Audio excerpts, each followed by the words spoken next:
ओम श्री परमात्मने नमः। हरे कृष्णा। देवशयनी एकादशी का व्रत और उसकी कथा। उदया तिथि के अनुसार देवशयनी एकादशी का व्रत 17 जुलाई को रखा जाएगा। इस दिन भगवान विष्णु के शयन में जाने की कथा प्रचलित है, जिसके अनुसार 4 महीनों तक भगवान विष्णु क्षीर सागर में शयन करते हैं और कार्तिक मास की शुक्ल पक्ष की एकादशी को जागते हैं। तो भविष्योत्तर पुराण में शयन अर्थात पद्मा अर्थात देवशयनी एकादशी का बहुत अधिक महत्व बताया गया है। श्री कृष्ण और महाराज युधिष्ठिर के संवादों में विस्तृत रूप से कहा गया है। एक बार युधिष्ठिर महाराज ने श्री कृष्ण को पूछा कि हे केशव, हे जनार्दन, आषाढ़ मास के शुक्ल पक्ष में आने वाली एकादशी का क्या नाम है और इस दिन के देवता कौन हैं? इस व्रत के पालन की विधि क्या है और इस बारे में विस्तार से आप हमसे कहिए। तो भगवान श्री कृष्ण ने कहा कि हे भूपाल, एक बार वाक्कुशल देवर्षि नारद ने ब्रह्मदेव को यही प्रश्न पूछा था। उस पर ब्रह्मदेव ने उत्तर दिया कि इस संसार में एकादशी के व्रत के समान पुण्य प्रदान करने वाला कोई भी व्रत नहीं है। सभी पापों से मुक्त होने के लिए हर एक को इस व्रत का पालन करना चाहिए। जो इस व्रत का पालन करता है वह कभी भी नरक प्राप्त नहीं करता। आषाढ़ मास के शुक्ल पक्ष में आने वाली एकादशी को शयन अथवा देवशयनी या पद्मा एकादशी कहते हैं। इस दिन के अधिष्ठाता भगवान ऋषिकेश हैं, इसलिए उनके प्रसन्नता के लिए इस व्रत का पालन करना चाहिए। ऐसा कहा जाता है कि पूर्व समय में रघुवंश में जन्मे मांधाता नामक राजा पृथ्वीपति थे। सत्यवादी राजाओं के वह अग्रणी थे, साथ ही बहुत बलवान पराक्रमी थे और प्रजा का पालन अपनी संतान की भांति करते थे। इस पुण्यवान राजा के राज्य में कभी बाढ़ सूखा नहीं था, साथ में कोई भी बीमारी नहीं थी। इससे सभी प्रजा बड़ी प्रसन्नचित और सुखपूर्वक रहती थी। राजा के कोष में अन्याय से लिया हुआ थोड़ा भी धन नहीं था। इस प्रकार से राजा और प्रजा दोनों में ही बड़े ही आनंद से उनके दिन गुजर रहे थे। कुछ वर्षों पश्चात दैव से अथवा किसी पाप कर्म से 3 वर्षों तक लगातार वर्षा नहीं हुई। धान के अभाव में लोग भूखे मरने लगे, यज्ञ करना बंद हो गया। सभी दुख से व्याकुल होकर राजा से विनती करने लगे कि हे राजन, कृपया हमारी सुने। वेदों में जल को नर कहते हैं और अयन मतलब अधिष्ठान, वास्तव्य। इसी से भगवान का एक नाम नारायण है। जो हमेशा जल में वास्तव्य करता है वह वर्षा का मूल कारण है। वर्षा से अनाज होता है, अन्न से सबका पोषण होता है। इसलिए हे राजन, आप कुछ उपाय करें जिससे सब जगह पुनः शांति और सुख की स्थापना हो जाए। तो राजा ने कहा कि आपने जो कहा वह सत्य है। अन्नपूर्ण ब्रह्म है, सभी अन्न पर आश्रित हैं। वेदों और पुराणों में भी कहा गया है कि राजा ने किए हुए पाप के कारण यह परिस्थिति निर्माण होती है, पर मुझे ज्ञात नहीं हो रहा है कि मुझसे ऐसा कौन सा पाप हुआ है उससे यह परिस्थिति निर्माण हुई है। फिर भी अपनी प्रजा के हित के लिए मैं जो प्रयास हो सकेगा वह करूँगा। ऐसा कहकर अपने मुख्य अधिकारी और सैनिकों के साथ ब्राह्मणों को प्रणाम करके राजा वन में प्रवेश के लिए चले गए। वन में भ्रमण करते हुए उन्होंने अनेक आश्रमों को भेंट दी और एक दिन सौभाग्य से उन्हें अंगिरा मुनि मिले। अंगिरा मुनि ब्रह्मा जी के पुत्र थे और बहुत तेजस्वी थे। जितेंद्रिय राजा मंदत ने उन्हें देखकर प्रणाम किया और हाथ जोड़कर उनसे प्रार्थना की कि और मुनि ने भी राजा को आशीर्वाद दिया। उसके पश्चात ऋषि ने राजा के आगमन हेतु की विचारणा की। प्रजा के बारे में पूछा तो राजा ने कहा कि हे भगवान, मैं धर्म निष्ठा से राज करता हूँ, फिर भी मेरे राज्य में वर्षा नहीं हुई। इससे मेरी प्रजा बहुत दुखी है। इसका कारण क्या है, यह मुझे समझ में नहीं आ रहा है।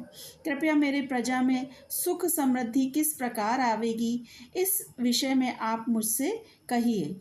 तो अंगिरा मुनि कहने लगे कि हे राजन, वर्तमान युग सतयुग है।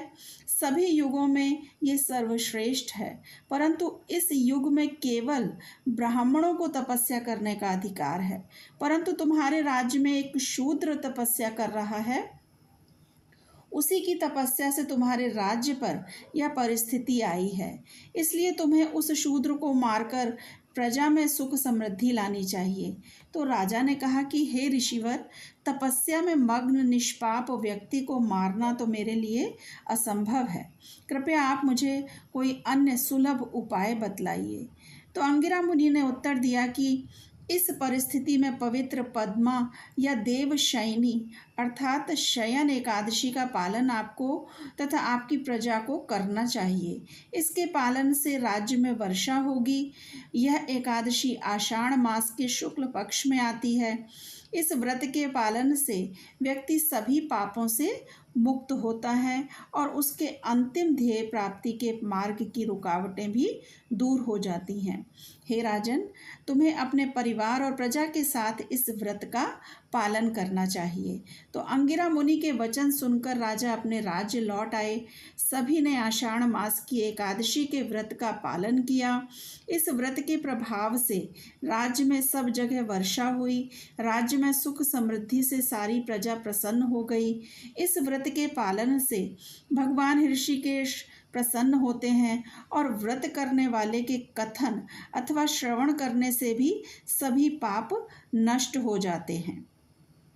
इस एकादशी को विष्णु शयनी एकादशी भी कहते हैं। भगवान विष्णु की प्रसन्नता के लिए वैष्णव इस व्रत का पालन करते हैं, अन्य भौतिक भोगों के लिए नहीं, अपितु उनकी शुद्ध भक्ति के प्राप्ति के लिए वैष्णव प्रार्थना करते हैं। इस एकादशी से ही चातुर्मास व्रत प्रारंभ होता है। इसी दिन से भगवान शयन करते हैं। इस काल से उनके उठने तक 4 महीने उनके गुणों का श्रवण कीर्तन करके वैष्णव इस व्रत का पालन करते हैं।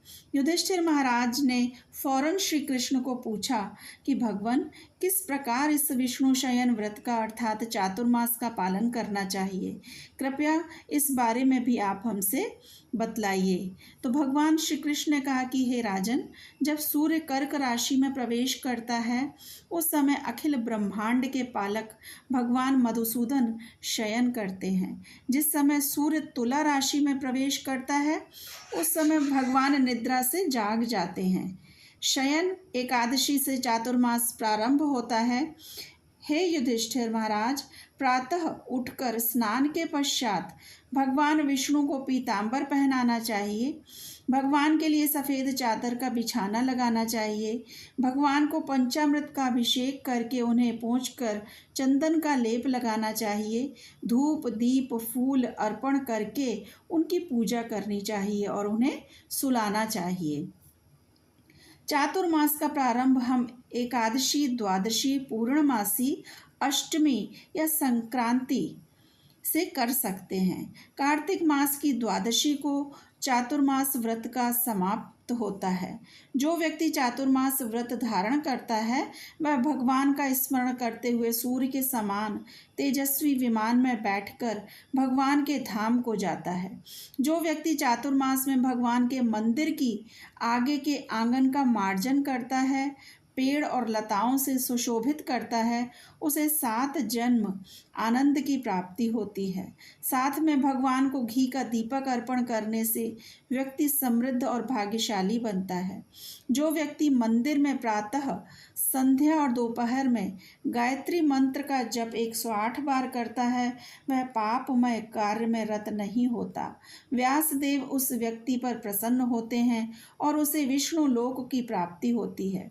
जो व्यक्ति विद्वान ब्राह्मण को 28 अथवा 108 मिट्टी के बर्तन भरकर तिल दान करता है वह काया वाचा व मन से किए हुए सभी पापों से मुक्त हो जाता है।